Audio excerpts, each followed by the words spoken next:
안녕하세요. 반갑습니다. 김상문 세무사입니다. 오늘은 여러분들하고 함께 종합소득세에 대해서 한번 공부를 해보도록 하겠습니다.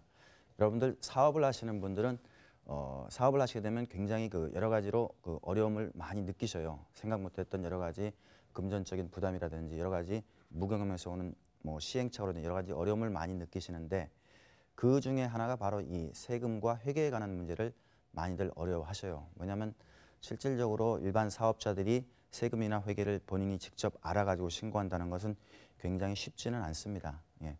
그런데 요새는 많이들 공부해서 아시기도 하고요. 그 다음에 국세청 홈페이지라든지 이런 데서 세무나 회계에 관한 정보를 많이 제공해주고 여러분들이 직접 신고할 수 있는 그런 홈택스 서비스도 되고 있기 때문에 실질적으로 본인이 직접 신고하시는 분들도 점차 증가하고 있는 추세입니다. 그래서 여러분들도 직접 배워서 한번 신고를 해보시게 되면은 무엇보다 이 세무신고를 본인이 직접 안 하시고 외부에다 맡기면은 비용이 발생합니다. 예, 평균 한 달에 한 돈 10만 원씩 나가요. 이것도 작지 않거든요. 그리고 또 5월 달에 조정료도 나가고 해서 연간 한 150에서 한 200 가까이 비용이 나가고요. 그다음에 세무신고를 직접 하시면 여러분들이 그런 직접적인 비용도 줄일 수 있지만은 무엇보다 여러분 사업 내용에 대해서 여러분들 스스로가 더 확실하고 명확하게 아시게 됩니다.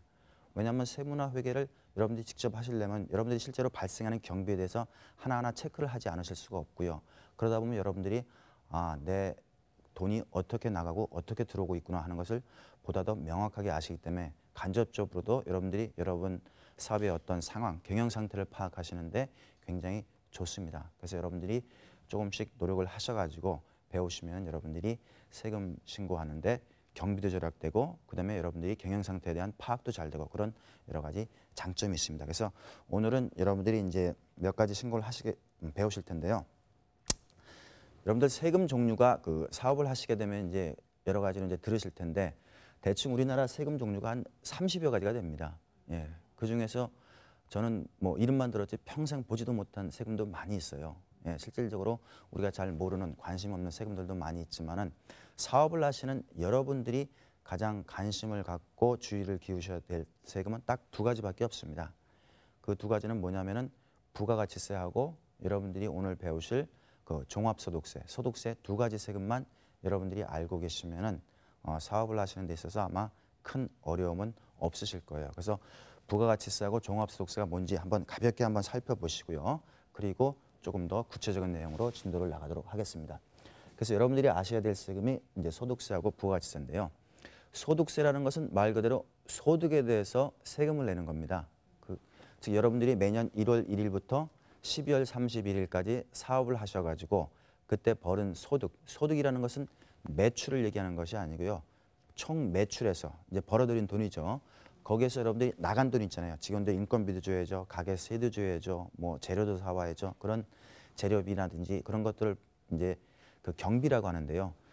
총 매출 수입에서 경비를 뺀 나머지가 실질적으로 여러분들이 버신 이익금입니다. 그렇죠? 예, 그걸 이익금을 세무에서는 소득이라고 합니다. 소득, 매출이 아니라. 그래서 이 소득이 있다면은 즉 돈을 벌였다면 세금을 내시는 거고요. 만약에 장사가 안 돼가지고 소득이 마이너스가 되는 경우도 있습니다. 실질적으로. 그런 경우엔 세금은 없는 거고요. 예, 그렇습니다. 그래서 이 소득세는 여러분들이 직접 사업을 해서 벌어들인 소득에 대해서 여러분들이 신고하고 납부하는 세금이에요. 즉 신고하고 납부하는 여러분이고 그다음에 실질적으로 세금을 부담하시는 것도 여러분입니다. 그래서 소득세를 대표적인 직접세라고 합니다. 직접. 그다음에 우리가 또 한 가지 부가가치세는 대표적인 간접세예요. 직접세의 반대니까. 간접세라는 건 뭐냐면 여러분들이 신고하고 납부는 해요. 세금을. 부가가치세를. 근데 실질적으로 부가가치세를 부담하는 사람은 여러분들이 아니라 여러분들의 손님, 즉 소비자입니다.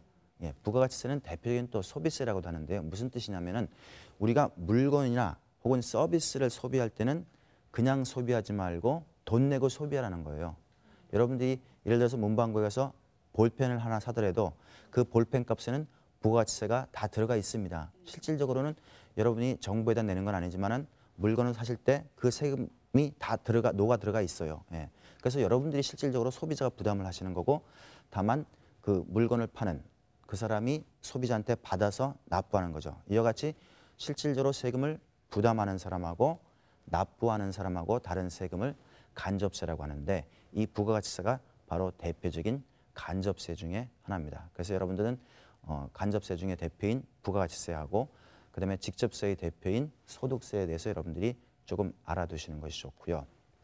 일단 소득세는 1년간의 소득에 대해서 낸다고 했는데 1월 1일부터 12월 31일까지 여러분들이 사업을 해서 벌은 소득을 언제 신고하고 세금을 내냐면 그 다음에 5월 달에 내는 겁니다. 12월 30일까지 사업이 종료돼야지 완전히 결산이 되는 거니까 그 다음에 5월 달에 신고하고 납부하는 겁니다. 자, 1년간의 소득이 발생하면은 그 다음 해 5월에 내다 보니까 1년치 세금을 한꺼번에 내야죠. 예, 한꺼번에 내면은 부담스럽죠. 예, 여러분들도 한 번에 내기가 부담스러우실 거고 정부 입장에서도 한 번에 받기가 부담스럽고 빨리 받고 싶을 거예요. 그래서 나누어서 내게 해놨어요. 그것을 중간 예납이라고 합니다. 저기 나오듯이. 즉 1년간의 소득을 한꺼번에 내는 것은 부담스러우니까 1월부터 6월까지에 대해서 5개월 후, 그러니까 몇 월 달이 됩니까? 11월 달에 중간 예납을 해서 반을 내시고 그 다음에 5월 달에 나머지를 내시는 겁니다. 그렇죠? 네, 그래서 그 다음에 5월 달에 실질적으로는 1월 1일부터 12월 30일까지의 세금 낸 것을 다 계산하시고 저번에 중간 예납한 것은 빼고 나머지 차액만 내면 되는 겁니다. 그렇게 해서 종합소득세는 여러분이 신고는 1년에 한 번 5월 달에 하시지만은 납부는 11월 달에 중간 예납 한 번 하시고 그다음에 5월 달에 한 번 나머지를 납부하시고 그래서 두 번에 걸쳐서 납부를 하게 됩니다. 부가가치세는 조금 더 나누어져 있어요. 일단 기수 자체가 소득세는 1월 1일부터 12월 31일까지 1년을 기준으로 하지만은 부가가치세는 그것을 반으로 잘라서 상반기, 하반기, 상반기를 보통 1기라고 합니다. 1월 1일부터 6월 31일까지를 1기로 보고요. 그 다음에 7월 1일부터 12월 30일까지를 2기로 나누어서 각 기마다 그 기가 끝나면은 다음 달에 25일까지입니다. 예를 들어서 1기면은 6월 31일 날 끝나죠. 그러면 언제 신고 납부해야 돼요? 그렇죠. 7월 25일까지 1기분에 대한 부가가치세를 확정 신고 납부를 하시는 거고 2기분에 대해서는 그러면 언제 신고 납부할까요? 그렇죠. 12월 30일 끝났으니까 다음에 1월 25일까지 신고 납부를 하시는 겁니다. 예. 근데 이것도 마찬가지로 정부에서 또 한꺼번에 많이 거두려면 부담스럽죠. 그 부가세는 또 매출의 10%니까 굉장히 금액이 큽니다. 그래서 내시는 분들도 상당히 부담스러워요. 그래서 이것도 마찬가지로 반씩 나눠놨어요. 그래서 이것은 중간예납의 성격을 가졌는데 이것은 예정신고라고 합니다. 그래서 예정신고 납부를 3개월 만에 한 번 하시고 6월 달에 해서 한 번 확정을 하시고 예, 똑같이 아까처럼 6개월에 대해서 확정하고 예정신고 납부한 것을 기납부세로 빼고 나머지 세액을 납부하는 겁니다. 그러니까 부가세는 총 1년에 7월 25일하고 1월 25일 두 번 신고 납부하시고 납부는 두 번 신고 납부하시고 실제 납부는 4번 한다 그랬죠. 나머지 그 중간 예납이라고 해서 또 두 번 더 납부를 하시게 됩니다. 그래서 여러분들이 언제 어떤 명목의 세금을 낸다는 것을 여러분들이 미리 좀 알고 계시는 것이 좋아요. 예, 그래야만이 내가 자금 흐름에 대해서 준비를 하고 이번 달에는 종합소득세를 내니까 세금이 좀 나오겠구나. 내가 좀 돈을 모아놔야죠. 그렇지 않고 갑자기 세금 나오라면 사람이 뿔따구 납니다. 돈도 없는데 그렇죠? 예, 그렇게 되면 여러분들이 신고 납부 못하면은 다음에 내지 하면 끝나는 게 아니라 그때를 놓치면은 이제 가산세가 붙어요. 가산세랑 그 연체 이자가 붙기 때문에 이게 또 장난이 아닙니다. 그래서 어차피 내실 세금이라면 제때제때 신고하시는 것이 그리고 납부하시는 것이 세금 부담을 줄이실 수가 있어요. 그래서 여러분들이 최소한 소득세하고 부가가치세가 언제 신고하고 납부하는지 그 스케줄 정도는 여러분들이 잘 기억해 두실 필요가 있습니다. 네. 다음에 이제 부가가치세에 대해서 한번 간략하게 살펴볼게요. 부가가치세는 제가 아까 간접세라고 했습니다. 그렇죠? 실제 부담은 소비자가 하시는 건데 사업자인 여러분들이 납부하신다고 했어요. 그러면 이제 내할 부가가치세를 그러면 어떻게 계산할 거냐? 자, 여러분들이 물건을 파실 때 물건값의 10%를 얹어가지고 부가가치세로 상대방한테 돈을 받는다 그랬죠. 그렇죠? 여러분들이 예를 들어서 식당에서 3,000원에 소주를 한 병 판다 하면은 그 3,000원이 소주값이 아니고 한 2,700 얼마가 소주값이고 한 300원 정도는 부가가치세로 녹아 들어가 있는 거예요. 여러분들이 대신 받으신 겁니다. 그걸 납부를 하셔야 돼요. 이와 같이 매출에 붙어 있는 그 부가가치세를 매출세액이라고 합니다. 그렇죠? 근데 거꾸로 여러분들이 소주를 어디 와서 뭐 훔치거나 주워와서 파는 게 아니잖아요. 여러분들도 어딘가에서 소주를 사오실 거예요. 그렇죠? 예. 어딘가에서 재료를 사오실 겁니다. 그때는 여러분들이 소비자 입장이죠. 여러분들도 마찬가지로 사오실 때 부담을 하고 사오셨을 거예요. 예를 들어서 소주가 보통 한 1,000원 정도 하죠. 소매가 그렇죠. 예. 그럼 1,000원 주고 사온다면은 그 소주 값에는 약 90원 정도의 그 부가치세가 이미 들어가 있는 거예요. 그렇죠? 여러분들이 1,000원에서 사와서 3,000원에 팔지만은 실질적으로는 한 900원짜리를 사와서 한 2,700원에 파는 거고 거기에는 90원의 부가치세와 약 한 300원 정도의 부가치세가 녹아 들어가 있는 겁니다. 그렇죠? 그래서 여러분들이 실제 납부하실 세금은 아까 매출세 거기 10%에서 여러분들이 사올 때 이미 돈을 간접적으로 냈잖아요. 그렇죠? 그것을 매입세액이라고 합니다. 그렇죠? 매출의 반대. 그래서 그 매입세액을 빼주면 되는 거예요. 예. 그래서 저 피해도 보시면 여러분들이 이제 일종의 소매자 입장인데 100원짜리 매출에 10원의 부가치세가 있다면은 아니죠. 매출이 160원이고 16원의 부가치세가 있다면 매입이 100원이고 10원의 매입세액이 있다면 16원에서 10원을 뺀 6원이 여러분들이 실제 납부하시는 세금입니다. 즉 소비자는 16원의 세금을 부담했지만 여러분들이 실제로 내는 거는 직접 내는 것은 6원은 여러분들이 직접 신고해서 납부하시는 거고 10원은 물건을 사오면서 간접적으로 이미 납부가 됐죠. 여러분들한테 물건을 판 사람이 또 납부를 하겠죠. 이와 같이 부가치세는 매출세액에서 매입세액을 빼서 계산하는 구조로 이루어져 있습니다. 그래서 부가치세를 줄이는 가장 좋은 방법은 매출세액을 최대한 줄이고 그리고 매입세액을 크게 하면은 세금이 줄어들겠죠. 예, 그래서 매입세액을 여러분들이 여러 가지 방법으로 해서 증빙을 해서 세금을 줄이실 수가 있습니다. 그래서 매출과 매입을 살펴보시면요. 매출세액이라는 것은 여러분들이 뭐 세금 계산을 발행한다든지 혹은 뭐 신용카드로 손님한테 물건을 결제받는다든지 혹은 현금 영수증을 끊어든다든지 이 위에 있는 네 가지 세금 계산서, 계산서, 신용카드, 현금 영수증을 세무에서는 적격 증빙이라고 합니다. 혹은 정규 증빙, 즉 정상적이고 좋은 영수증이라는 뜻이에요. 왜냐하면 이 네 가지는 누가 팔았는지, 누가 사갔는지를 다 알 수가 있어요. 세금 계산서에 보면 파는 사람, 사가는 사람 다 나오거든요. 현금 영수증, 카드도 누가 손님이 먹었는지 다 알 수가 있죠. 그래서 이와 같은 것을 정규 증빙이라고 하고요. 그런 것이 없는 일반 간이 영수증 같은 것을 뭐 기타 영수증이라고 합니다.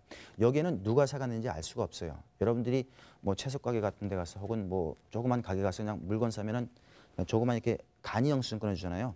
여기에는 여러분들이 얼마에 팔았다는 건 나오지만은 상대방이 누가 사갔는지 알 수가 없어요. 그래서 그것은 신고의 대상이 아닙니다. 그래서 서로 체크해 볼 수 있는, 검증할 수 있는 방법이 없어요. 그래서 그것은 간이 영수증, 기타 영수증이라고 하고요. 이런 것들은 매입세액을 공제받지는 못합니다. 네, 매입세액은 공제받지 못하지만 사업자 입장에서는 내가 경비를 지출했다면 지출 증빙으로서는 사용할 수가 있기 때문에 잘 챙겨 놓으시는 것이 좋습니다. 그것은 제가 다시 한번 말씀을 드릴게요. 그래서 여러분들이 부가세 신고를 하시면서 매출세액으로 신고한 부분이 곧 여러분들의 수입이 되는 거죠. 그 다음에 매입세액으로 신고한 부분이 곧 여러분들이 매입한 경비가 되는 겁니다. 예, 그 외에도 경비는 또 있지만은 일단 이 두 가지가 가장 큰 수입과 경비의 축을 이룹니다. 그래서 부가가치세 신고를 어떻게 하느냐에 따라서 바로 소득세가 결정되는 거거든요. 그래서 부가가치세를 흔히들 소득세의 선행세금이다 이렇게까지 말을 합니다. 즉 부가가치세 신고를 여러분들이 어떻게 하시는가에 따라서 소득세 부담까지도 결정이 된다고 봐도 과언은 아닙니다. 예. 자, 그래서 부가가치세는 간략하게 살펴봤고요. 그다음에 이제 소득세에 대해서 조금 더 자세하게 한번 살펴보도록 하겠습니다. 소득세는 아까 말씀드렸듯이 개인이 1년간 얻은 소득에 대해서 과세한다 그랬어요. 근데 개인 말고 여러분들 법인이라고 하시죠? 그럼 법인이 1년간 얻은 소득에 과세하는 세금이 뭐예요? 법인세. 그렇죠. 신문 같은 데 보면 경제란에 많이 나오죠. 예, 법인세 세율을 높이느냐 낮추느냐 하고. 예, 근데 법인이 내는 건 법인세고 개인이 내는 것은 개인 소득세라고 합니다. 예, 그래서 간단하고요. 자, 1년간 벌은 총 소득에 대해서 내는데 이 소득은 그 원천에 따라서 다양합니다. 여러분들이 사업을 해서 버는 사업소득도 있지만은 내가 은행에다 돈을 저금하면은 이자소득도 나오죠. 내가 주식을 가지고 있으면 배당소득도 나옵니다. 그렇죠? 내가 부동산이 있어서 세를 주면 임대소득도 나옵니다. 그렇죠? 그리고 내가 직장을 다니면은 근로소득이 생깁니다. 그렇죠? 나중에 나이가 많아지면 연금소득도 받습니다. 그것도 경우에 따라서 재수가 좋으면 로또에도 당첨됩니다. 또 누가 돈을 주기도 하고요. 이와 같이 여러 가지 또 기타 소득도 있을 수가 있죠. 이와 같이 그 소득의 원천에 따라서 세법에서는 약 7가지의 소득으로 저렇게 나눠놨어요. 예. 그래서 저 각각의 나눠놓은 이유는 각 소득마다 성격이 달라요. 그렇죠? 예를 들어서 사업소득에서는 그 경비가 굉장히 중요합니다. 경비가 얼마나 들어가느냐에 따라서 실질적으로 내 소득이 결정되거든요. 근데 이자 소득에 있어서는 경비가 있나요? 그죠? 이자는 그냥 은행에 맡겨놓으면 저절로 세금이 생기잖아요. 소득이 생기잖아요. 그렇죠? 예, 경비가 없습니다. 그래서 이자나 배당은 경비라는 것 자체를 인정을 하지를 않습니다. 예. 이와 같이 그 소득에 따라서 경비를 인정하느냐 하지 않느냐, 경비를 인정하더라도 어디까지 경비를 인정하느냐, 그리고 세율에서도 약간씩 차이가 나는 부분이 있습니다. 그래서 이렇게 종류별로 나눠놨고요. 그 각 종류별로 소득을 계산을 합니다. 내가 이자 소득이 얼마, 부동산 임대 소득이 얼마, 그다음에 사업을 한 내가 사업 소득이 얼마, 혹시 내가 올해 직장을 다녔다면 또 회사에서 받은 근로소득이 얼마, 각 세목별로 그 소득을 계산하신 후에 그것을 다 뭉뚱그려서 1년 동안 총 버는 것을 합친 것을 종합소득이라고 하는 거예요. 종합소득. 그래서 종합소득세라고 하는 겁니다. 그러니까 대부분의 자영 여러분들이 창업을 하시게 되면 사업자들은 이제 사업소득이 주소득이 되겠죠. 혹은 올해 내가 회사를 다니다 창업을 했다면 아마 근로소득하고 그 사업소득이 있으실 것 같고요. 그다음에 부동산이 있으신 분은 그다음에 그 부동산 임대소득이 있으실 거고요. 그다음에 이자 배당 소득은 여러분 들으셨는지 모르지만은 금융소득 종합과세라고 가지고 4천만 원 이상이 넘어야 돼요. 그래서 이거 금융소득 종합과세가 되는 분은 사실은 많지는 않습니다. 이자 배당 소득이 이자만 연간 4천만 원 이상이 넘어야 돼요. 이런 사람들이 종합소득에 합쳐서 내는 거니까 그 여러분들은 일반적으로는 이자 배당에 대해서는 걱정 안 하셔도 될 것 같습니다. 나머지 소득들도 마찬가지로 발생하는 경우가 좀 드문 경우고요. 그다음에 분류소득이라고 만들었는데 이건 뭐냐면요. 여러분들 퇴직소득, 예를 들어서 내가 10년간 직장을 다니다 올해 퇴직했어요. 퇴직금 맞죠? 네, 그것도 퇴직소득입니다. 근데 그게 올해 내가 벌은 건가요? 아니죠. 실질적으로 받기는 내가 올해 받았지만 어떻게 보면 그게 10년 동안 벌은 거죠. 10년 동안 매년 조금씩 벌어들인 거 아니겠습니까? 그렇죠. 그다음에 여러분들이 양도소득, 내가 집을 팔아서 5년간 집을 사서 5년간 가지고 있다가 집을 팔았을 때 올해 내가 돈을 벌었지만은 실질적으로는 올해 버는 게 아니라 5년 동안 집을 가지고 있는 동안에 이 집값이 조금씩 오른 거죠. 그래서 이와 같이 장기간에 걸쳐서 발생한 소득을 그냥 종합소득에다 올해다 합쳐버리면은 올해 갑자기 종합소득이 확 올라갑니다. 그죠? 퇴직금 때문에 혹은 양도소득 때문에.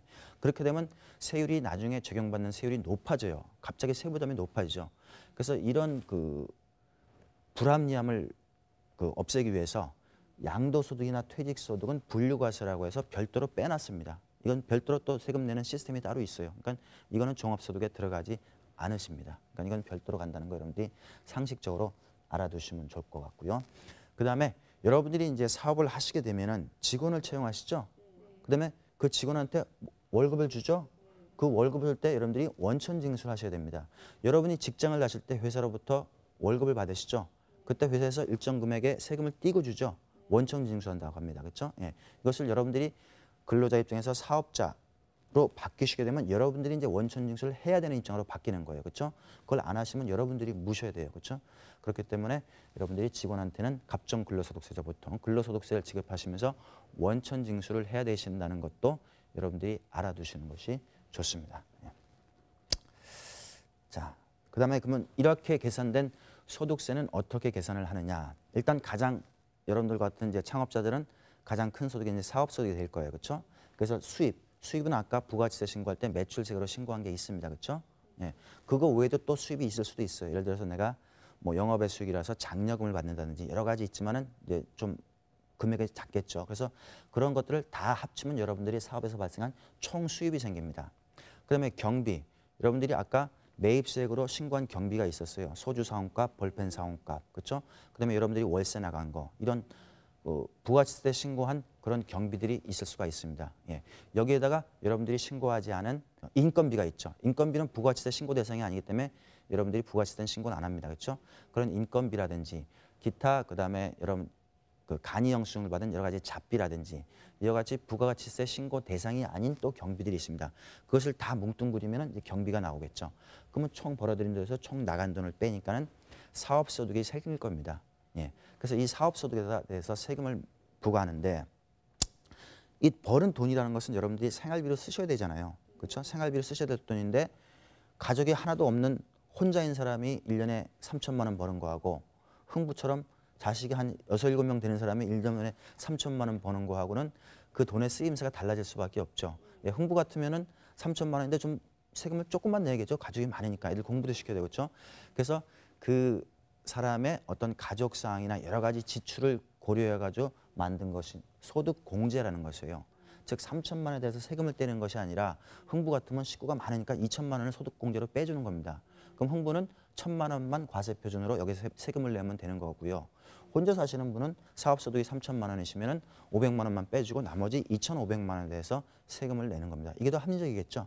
그래서 종합소득공제를 해줍니다. 그래서 여러분들이 여러분 가족사항이나 지출에 대해서 종합소득공제를 잘 챙기셔야지만이 세금이 줄어드실 수가 있습니다. 나머지 부분은 다 기계적이에요. 그냥 그 괄표에다가 세율 곱하고요. 그다음에 세액공제에 해당되는 부분이 있으면 받으시면 되고, 그다음에 아까 그 우리가 중간연합이라고 해서 중간에 세금 낸 거 있죠. 그거 마지막에 기납부세액으로 빼주면 쭉 되는 겁니다. 그래서 여러분들이 절세, 세금을 줄이기 위해서 관심을 가지실 부분은 저 종합소득공제를 잘 챙기시는 거하고, 그다음에 경비 부분을 잘 챙기셔가지고 그 과표를 낮추는 것이 제일 중요하다고 하겠습니다. 그래서 공제에는 여러 가지가 있습니다. 가족사항에 따른 공제는 뭐 기본 공제가 있고 추가 공제가 있고 그다음에 그 특별 공제, 기타 여러 가지 공제 사항들이 있는데요. 뭐 여러분들이 쭉 보시면 다 아는 사항이고요. 제가 마지막에 빨간 거로 표시해 놓은 소기업 소상공인 공제 부금이라는 것만 하나 말씀을 드릴게요. 이건 뭐냐면 올해 새로 생긴 제도입니다. 그 공제는 다 한도가 있는데 이것은 새로 생겼기 때문에 또 추가적인 공제를 받으실 수가 있어요. 이건 뭐냐면은 여러분 자영업 하시는 분들은 퇴직금이 없습니다. 그렇죠? 직장을 다니시면 퇴직금이 있지만, 그래서 내가 사업을 그만두시게 되면 상당히 생계가 맥막하고 그 재출발하기 힘들 수가 있어요. 그래서 이러한 퇴직금, 자영업자들의 퇴직금으로 쓸 수 있는 것이 바로 중소기업청에서 실시하는 노란우선 공제라는 것이 있어요. 예. 그래서 여기에 대해서 여러분들이 가입을 하셔가지고 그 돈을 내셨다면은 여기에 대해서 300만 원, 연간 300만 원까지 세금을 300만 원까지 소득공제를 해주는 겁니다. 300만 원까지 소득공제를 해주면은 내가 최고세율을 적용받으면 약 100만 원 정도의 세금을 줄일 수도 있어요. 예. 노란우선 공제는 그냥 돈 내는 건 아니고 일종의 적금이라고 생각하시면 됩니다. 중소기업청에 적금을 넣으신다고 생각하면 돼요. 나중에 여러분들이 만기가 되시면 이자까지 쳐서 다 받으실 수가 있고요. 그 금액을 담보로 해서 대출도 받으실 수가 있고 여러 가지 일반 은행에서 하는 적금하고 거의 똑같다고 보시면 돼요. 다만 일반 은행의 적금은 이런 공제 혜택을 받지 못하는 데 반해서 이 노란우산 공제는 여러분들이 추가적인 공제 혜택을 받아서 상당히 많은 세금을 절약하실 수가 있습니다. 그래서 어차피 적금을 하나 드실 거라면은 이 노란우산 공제를 한번 적극적으로 고려해 보시는 것이 적금뿐만 아니라 세금도 줄일 수 있는 그런 좋은 장점이 있습니다. 그다음에 여러분들이 이제 경비로 인식하실 것이 인건비라든지 그다음에 임차료라든지 기타 경비가 여러 가지 발생을 합니다.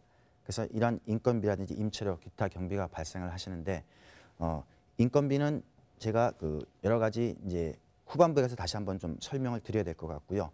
그다음에 임차료 부분도 여러분들이 보통 월세를 주시게 되면 세금 계산서를 받으시게 되죠. 그래서 세금 계산서를 받으신다고 하면 어차피 매입세액으로 들어가 있는 부분인데요. 가끔 그 임대인이 즉 집주인이 간이가세자인 경우가 있습니다. 간이가세자의 경우에는 세금 계산서를 발행할 수가 없거든요. 그럼 나는 실질적으로 임대료가 발생했는데 경비로 인정받지 못하면 억울하잖아요. 그래서 이러한 경우에는 세금 계산서를 받지 않더라도 여러분들이 송금을 하시면은 그 송금 영수증만 가지고 있으면은 여러분들이 임대료를 다 임차료를 공제 받으실 수가 있습니다. 그다음에 기타 경비라는 것은 매입세액으로 공제받지 못한 것, 여러분들이 뭐 자잘하게 사고 조그만 간이 영수증 받아놓은 것도 있죠. 이런 것들은 다 모아서 경비로서 인정을 받으실 수가 있습니다. 그래서 여러분들이 이러한 틀에서 소득세가 이루어진다는 걸 잘 명심하시고요. 구체적인 내용은 또 2부에서 다시 한번 살펴보도록 하겠습니다. 자, 수고하셨습니다.